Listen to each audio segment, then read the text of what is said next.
Marte invade la colmena.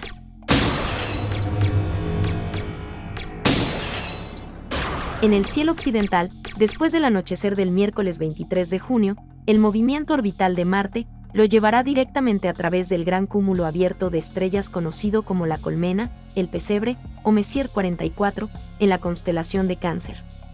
La conjunción será una vista espectacular en un telescopio de aficionados, aunque a través de unos binoculares también se observarán las estrellas del cúmulo.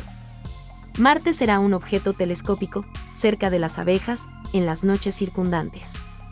El evento estará mejor posicionado para los observadores en latitudes del sur, donde el cúmulo se verá más alto a medida que el cielo se oscurezca. Te invitamos a salir y disfrutar del cielo nocturno, conócelo y piérdete en él. Comparte tus observaciones y sensaciones con nosotros. Pasión Astronómica. Tu canal de astronomía.